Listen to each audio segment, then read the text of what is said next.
மேலும் அந்த pool D அதில் வந்து ஏற்கனவே பார்த்துருந்தோம், போன வாய்தால விளம்பரம் கொடுக்கணும்னு சொல்லியிருந்தாங்கன்ட்டு. அது வந்து 22/6/2026 அன்னைக்கு வந்து விளம்பரம் கொடுத்துட்டாங்க. அதில் என்ன வரும்னா, இந்த கொடை ரோடு, குற்றாலம் ரிசார்ட்டு, இந்த மாதிரி அந்த பெரிய சொத்துக்கள் எல்லாம் வந்து விளம்பரம் கொடுத்துருக்காங்க. அதுக்கு 22/6/2026 தேதியில் விளம்பரம் கொடுத்துட்டாங்க.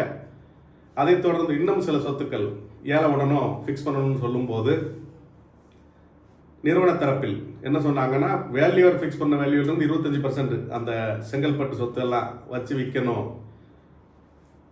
மதிப்பீட்டாளர்கள் ஒரு ரேட் ஃபிக்ஸ் பண்ணியிருக்காங்க, அதில் 25% அதிகமாக வச்சு விற்கணும், ஏல தொகையை ஃபிக்ஸ் பண்ணணும் அப்படின்னு கேட்கும்போது நிறுவன தரப்பில் 50% அதிகமாக வச்சு ஃபிக்ஸ் பண்ணுங்க அப்படின்னு கேட்டுக்கிட்டாங்க. அப்போ நீதியரசர் என்ன சொன்னாருன்னா, 50% இல்லை, 6000 கோடி கூட நீங்கள் அதுக்கு வேல்யூ வைங்க, அந்த வேல்யூ வச்சு நான் ஏலத்துக்கு விளம்பரம் கொடுக்க சொல்கிறேன், அதிகமாக பணம் வந்தால் சந்தோஷம்தான்.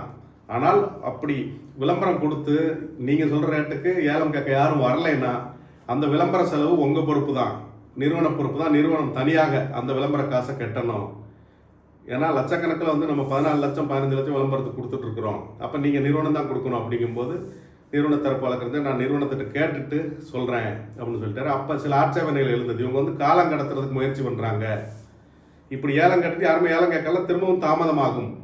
அப்போ அதற்கு ஒரு டைம் ஃபிக்ஸ் பண்ணுங்க அப்படின்னு கேட்டிருக்காங்க. மேலும் அந்த ஹைகோர்ட்டுக்கு பின்னாடி உள்ள சொத்துக்கள் அது வந்து ஒரு கம்பெனி கேட்டிருந்தது. இந்த வாட்டி அதுக்கு பொருளாதார குற்றப்பிரிவு காவல்துறையினர் அதுக்கு பதில் மனு தாக்கல் பண்ணியிருக்காங்க. மீண்டும் ஒரு முறை அந்த முறை முதலீட்டாளர்கள் மற்றும் அரசு தரப்பு எல்லாம் முடிவெடுத்துட்டு அடுத்த வாய்தால அது சம்மந்தமாக பேசி முடிவெடுப்போம், அந்த சொத்துக்களை தனியார் கம்பெனிக்கு விட்டு பிளாட் போட்டு விற்கிறதுக்கு அப்படின்ற மாதிரி அந்த விஷயத்தை வந்து நீதியரசர் அடுத்த வாய்தாவுக்கு சொல்லியிருக்காரு. அப்போ 16 லட்சத்துக்கு மேலே 16.5 லட்சம் 17 லட்சம்லாம் ஏலம் எடுக்க வாய்ப்பு இருக்குது. ஆனால் நீங்கள் 1,60,00,000 கேட்டிங்கன்னா யாரும் எடுக்க மாட்டாங்க, அவங்க வெளியே போயிடுவாங்க. நீங்கள் இந்த ஏலத்தை வந்து கன்ஃபார்ம் பண்ணிடுறீங்க நீதிமன்றத்தில் வந்து சைபர் தப்பாப்பத்துன்னு சொல்லி. அதனால் இனிமேல் அப்படி முட முடியாது, இந்த ஏலமும் ரத்து செய்யப்படுகிறது, இந்த ஏலம் புதுசாக கொண்டு வரோம் அப்படின்னு சொல்லிட்டாங்க. அது போக ஒரு 6 பேர் ஏலம் எடுத்துகிட்டு வேண்டாம், முதல்ல ஒரு 47 பேர் ஏலம் எடுத்துகிட்டு பணம் கட்ட மாட்டேன்னு சொல்லியிருக்காங்க போன வாய்தால சொல்லும்போது. இந்த வாட்டி அதுக்கப்புறம் ஒரு 6 பேர் ஏலம் எடுத்துகிட்டு முடியாது பணம் கட்டலன்னு சொல்லும்போது அதில் 5 பேர் வந்து அந்த குறிப்பிட்ட தேதி 2/6/2025 தான் நீதிமன்றம் உத்தரவு போட்டது, 25,000 ஃபைன் போடுறேன்னு சொல்லி. அதற்கு முன்னாடி ஏலம் எடுத்துனா அவங்களுக்கு 25,000 ஃபைன் கிடையாது. அப்போ 2/6/2025 அப்புறம் ஒரே ஒரு ஆள் மட்டும்தான் பணம் கட்டலை. அதாவது 2/6/2026 அப்புறம் எடுத்ததில் இந்த 6 பேரில் 5 பேர் வந்து அதுக்கு முன்னாடி உள்ள தேதி, ஒருத்தர் மட்டும் அதுக்கு பின்னாடி உள்ள தேதி. அப்போ அந்த ஒருத்தருக்கு மட்டும்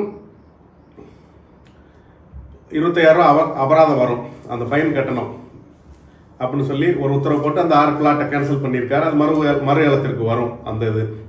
மேலும் நிறைய பேர் வந்து ஏலம் எடுத்துட்டு அதுக்கப்புறம் இடத்த போய் பார்க்குறாங்க, இடம் சரியில்லை, கல் இல்லை, இந்த மாதிரி சில பிரச்சனைகள் வந்து இடம் வேண்டான்னு சொல்கிறாங்க.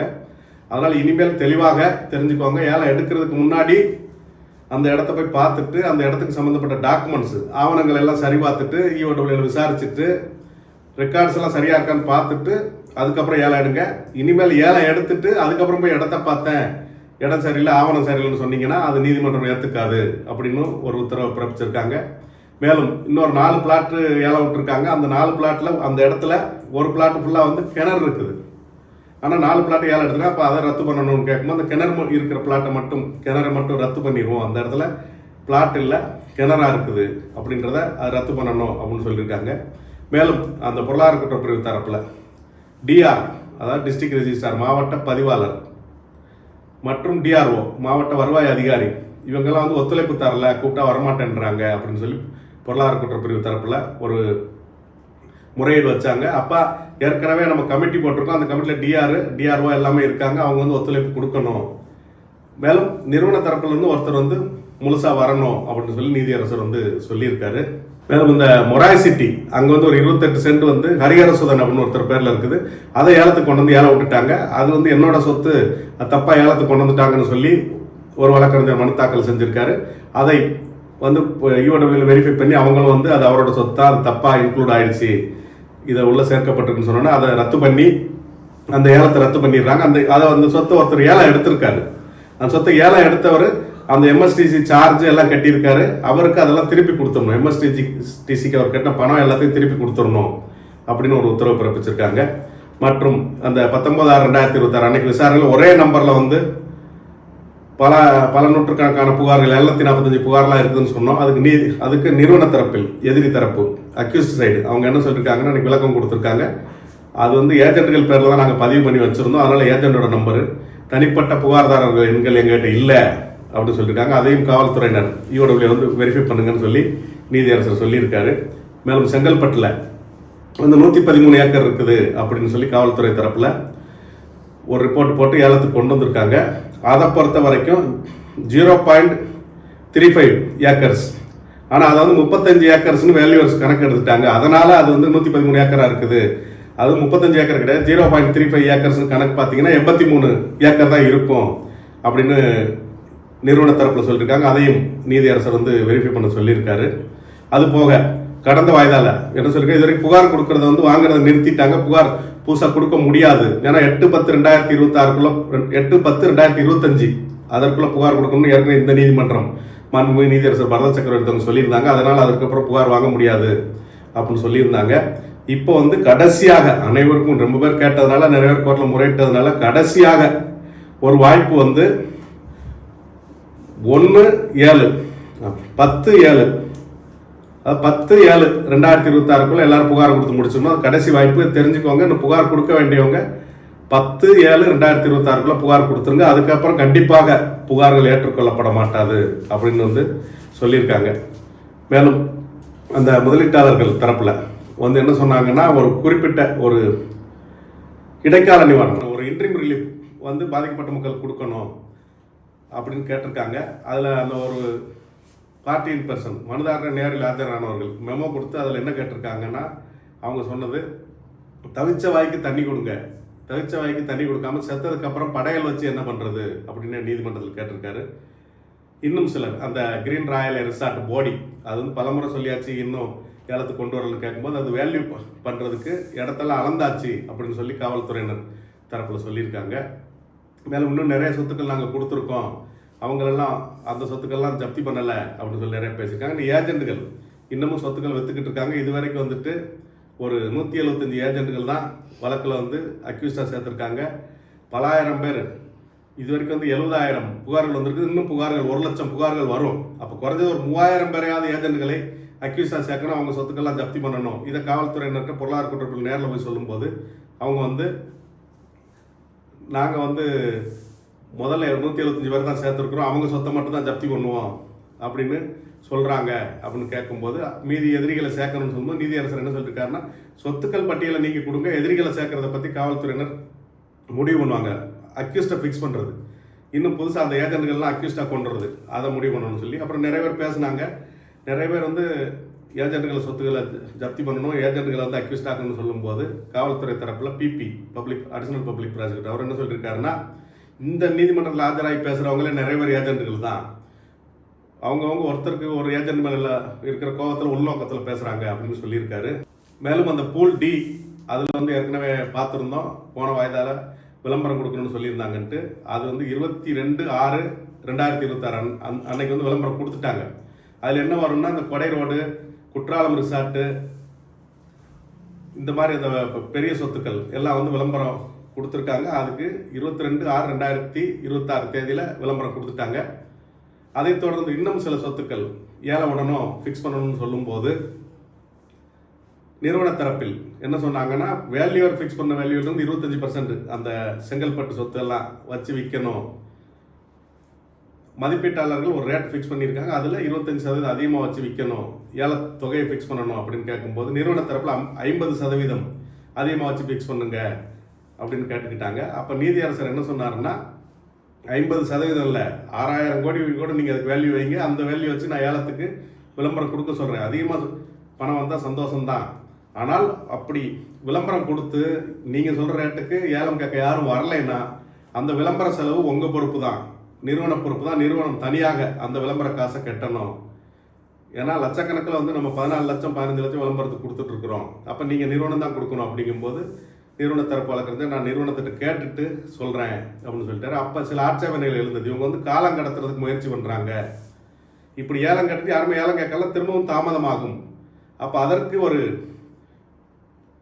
டைம் ஃபிக்ஸ் பண்ணுங்க அப்படின்னு கேட்டிருக்காங்க.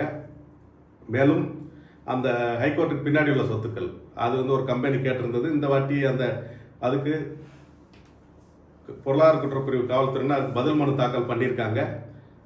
மீண்டும் ஒரு முறை அந்த முறை முதலீட்டாளர்கள் மற்றும் அரசு தரப்பு எல்லாம் முடிவெடுத்துட்டு அடுத்த வாய்தால் அது சம்மந்தமாக பேசி முடிவெடுப்போம், அந்த சொத்துக்களை தனியார் கம்பெனிக்கு விட்டு பிளாட் போட்டு விற்கிறதுக்கு அப்படின்ற மாதிரி அந்த விஷயத்தை வந்து நீதியரசர் அடுத்த வாய்தாவுக்கு சொல்லியிருக்காரு.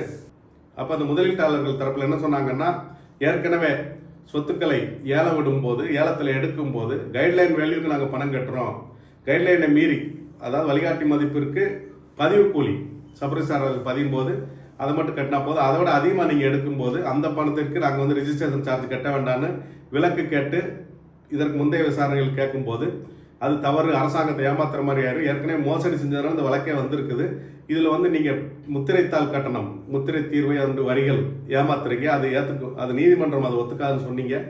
இப்போ இவங்க ப்ரைவேட் சேல் தனியாக வெளியே விற்றாங்கன்னா அதில் வந்து கைட்லைன் வேல்யூக்கு தான் கட்டுவாங்க, மீதி அமௌண்ட்டு கட்ட மாட்டாங்க. அப்போ மீண்டும் ஒரு முறைகேடு வரி ஏய்ப்பு ஏற்பட வாய்ப்பு உள்ளது அப்படின்னு முதலீட்டாளர்கள் தரப்பில் பார்ட்டி இன் பர்சன் பேசினாங்க.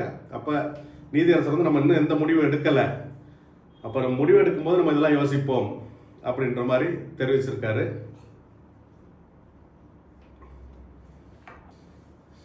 இதைத் தொடர்ந்து இந்த வழக்கானது அடுத்த வெள்ளிக்கிழமைக்கு மதியம் 2:15 மணிக்கு ஒத்திவைக்கப்பட்டிருக்குது.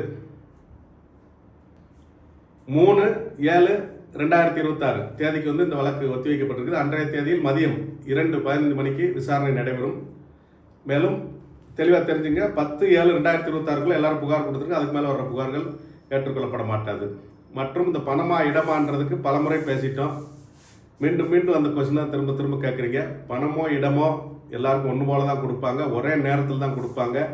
இடம் கேட்குறவருக்கு அந்த குவாண்டம் ஃபிக்ஸ் பண்ணும்போது ப்ரொபோஷனேட் அமௌண்ட் யாருக்கு எவ்வளோ பணம்னு முடிவு பண்ணுற அன்னைக்கு அவருக்கு எவ்வளோ பணம் முடிவு பண்ணுறாங்களோ எல்லாருக்கும் 1 லட்சம் போட்டவருக்கு 30,000 அப்படின்னு முடிவு பண்ணால், நீங்கள் 1 லட்சம் போட்டிருந்தீங்கன்னா 1 லட்சத்துக்கு இடம் எடுத்திருந்தீங்கன்னா உங்களுக்கு 30,000 கழிப்பாங்க, 70,000 நீங்கள் கட்ட வேண்டி இருக்கும். அது மாதிரி இடம் எடுத்தவர் முதல்ல வாங்கிட்டு போயிடுவார், பணம் கேட்குறவர் பணம் கிடைக்காது, லேண்டுக்கு பாண்டுக்கு லேண்டு அப்படின்றது கிடையாது. அதாவது பணம் 1 லட்சம் போட்டவருக்கு 30,000 பணம் கிடைக்குன்னா 1 லட்சம் போட்டவருக்கு 30,000 இடம் எடுத்தீங்கன்னா கழிச்சிட்டு பேலன்ஸ் 70,000 கட்டி தான் நீங்கள் இடத்தை பதிவு செய்து கொள்ள வேண்டும்.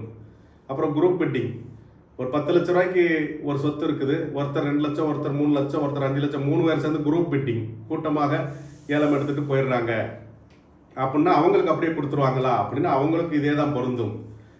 1 லட்சம் போட்டவருக்கு 30,000, 2 லட்சம் போட்டவருக்கு 60,000, 5 லட்சம் போட்டவருக்கு 1.5 லட்சம். அப்போ 5 லட்சம் போட்டவர் 1.5 லட்சம் 3 லட்சம் கட்டியே ஆகணும். இதுதான் கணக்கு. இப்படி தான் வந்து அந்த கூட்டமாக ஏலம் எடுப்பாங்க. யாராக இருந்தாலும் கூட்டமாக எடுத்தாலும் சரி, தனியாக ஏலம் எடுத்தாலும் சரி, அந்த எல்லாருக்கும் கிடைக்கக்கூடிய பின்னாடி எதிர்பார்க்கக்கூடிய தொகை என்ன கிடைக்குதோ அந்த சதவீதம் கிடைக்கும். அது போக மீதி சதவீதத்தை நீங்கள் கட்டி ஆகணும் ஏலம் எடுக்கிறவங்க அப்படின்றத தெரிஞ்சுக்கோங்க. நான் வந்து 3 லட்சம் போட்டிருக்கேன், 3 லட்சத்துக்கு இடம் ஏலம் எடுத்துட்டேன், நான் எந்த பணமும் கட்டாமல் என் 3 லட்சத்துக்கு பிளாட்டை பதிஞ்சிட்டு போயிடுவேன் அப்படின்னு சொன்னால் அது கிடையாது, அது தவறு. 3 லட்சம் இந்த 30% ஒரு எடுத்துக்காட்டுக்காக உங்களுக்கு விளங்குறதுக்காக நான் சொல்கிறேன். உடனே வந்து ஃபோன் போட்டு அப்போ 1 லட்சத்துக்கு 30,000 தான் தருவாங்களா, அப்போ எனக்கு இன்னும் 70,000 தரமாட்டாங்களா, நான் 10 லட்சம் போட்டிருக்கேன் அப்போ 1 லட்சத்துக்கு 30,000 எனக்கு 3 லட்சத்துக்கு தருவாங்களா, 7 லட்சம் தரமாட்டாங்களா அப்படின்னு கேட்குறீங்க. அப்படி கிடையாது. எல்லாருக்கும் என்ன அமௌண்ட் முடிவு பண்ணியிருக்காங்களோ அந்த அமௌண்ட் ஒரு எடுத்துக்காட்டாக சொல்கிறேன். அது 20% இருக்கலாம், 50 இருக்கலாம், 70 இருக்கலாம். அந்த சொத்துக்கள் ஏலம் விட்டு முடிவு பண்ணும்போது இந்த பணம் இது வந்து இந்த ரேட்டு அது உங்களுக்கு கிடைக்கும். ஆனால் உங்களுக்கு 100% பணம் செட்டில் ஆகாத வரைக்கும் இந்த வழக்கு முடிவுக்கு வராது. அப்போ முதல்ல ஒரு 30% கொடுக்குறாங்க, நாங்கள் வாங்கிட்டோம், அதோட வழக்கு முடிவுக்கு வந்துருமா, இன்னும் எங்களுக்கு பணம் கிடைக்காதுன்னா அப்படி கிடையாது. 1 லட்சத்துக்கு உங்களுக்கு 30,000 கிடைச்சா 70,000 கிடைக்கிறதுக்கு இந்த வழக்கு நிலுவையில் இருக்கும். உங்களுக்கு அந்த 1 லட்சத்துக்கு 1 லட்சம் கிடைச்சாதான் வழக்கு முடிவுக்கு வரும். அப்போ 1 லட்சம் போட்டவனுக்கு 30,000 வாங்கிட்டு போயிடணுமா அப்படின்னு ஃபோன் பண்ணி கேட்குறீங்க. அது மாதிரி கிடையாது என்பதை தெளிவாக புரிந்து கொள்ளுங்கள்.